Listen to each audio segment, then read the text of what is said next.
Welcome to the weekly vlog on Sploot. This week we're going to talk about the 36-hour journey we just took from Delhi to Kerala with Sriracha on a train. I'm going to tell you everything you need to do to prepare for the trip and everything that can help you while you're on the journey.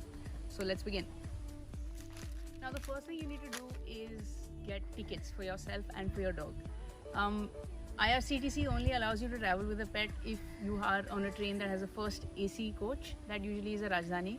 So look for that between the destinations you want to travel to. You should look for either a coupe or a 4-person cabin. I'll tell you the benefits of a coupe.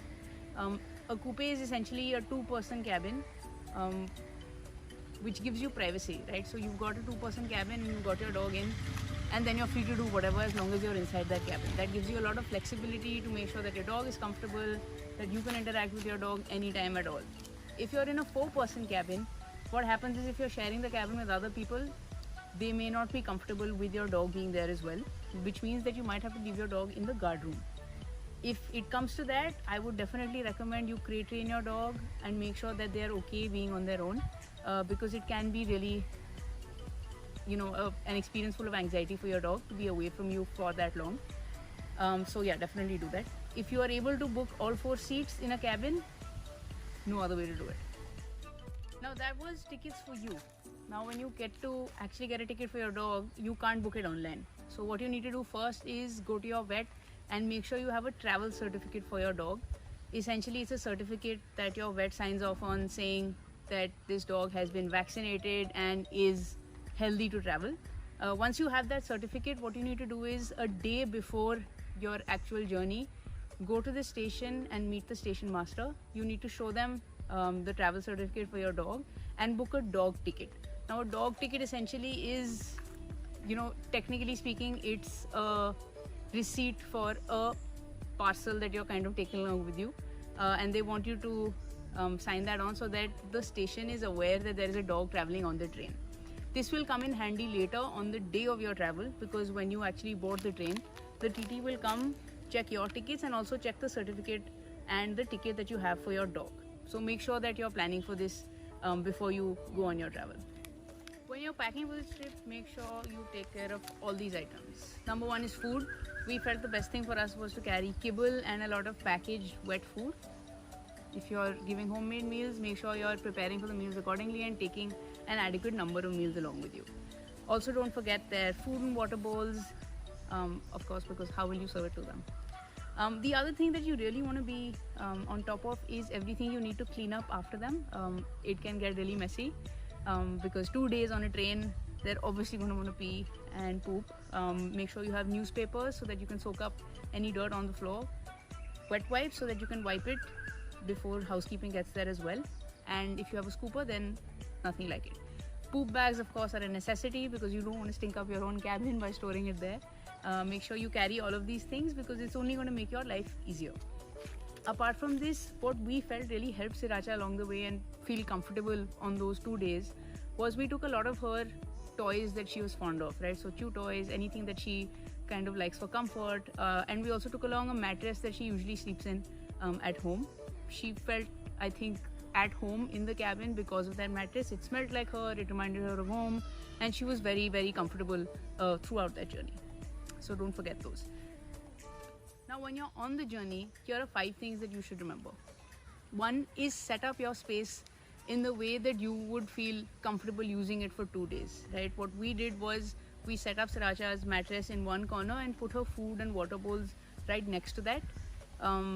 Dogs don't generally tend to defecate themselves close to where they're eating, so that kind of protected us from her being in that area. Number 2, utilize station breaks for walks. This is very important because even that 10-minute, 15-minute break outside for your dog can make a hell of a difference during that long train ride. We kept taking Sriracha out every time there was a longer break in the day, and that's what actually got her comfortable with the train as well. Getting on and off is a process. The first few times we actually had to pick her up, put her on the train, pick her up, put her down the train, but by the end of the journey she was very comfortable going in and out. Number 3, potty breaks are going to be a huge deal. So you'll realize this when you go into this experience, but Sriracha basically held in her pee and her potty for 7-8 hours on the first day, and we were also kind of worried because she was just sleeping and not really moving around. Usually she can create a ruckus when she really needs to go.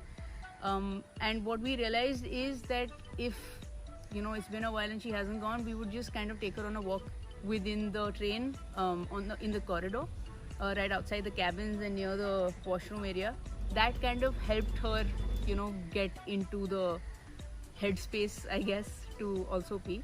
Having said that, this will mean that your dog will basically go in the corridor or in that washroom area. So you want to be prepared with your newspapers and wet wipes, so that as soon as she goes, you are able to cover it up on the floor and you're not inconveniencing anybody else.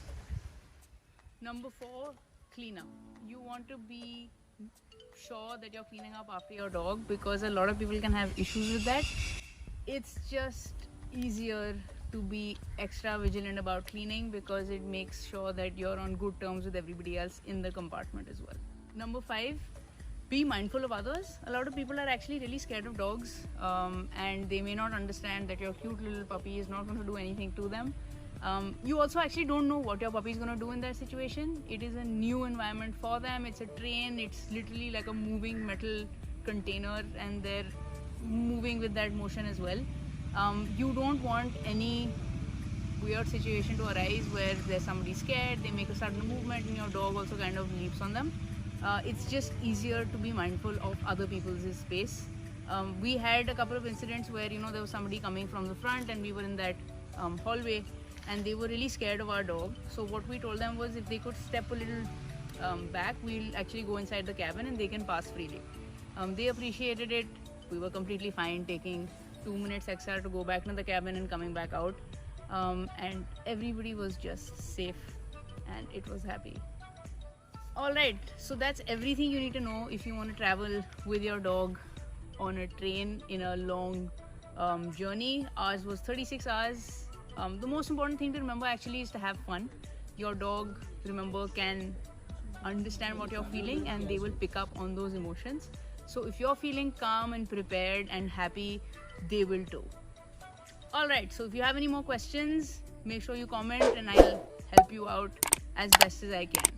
Thank you.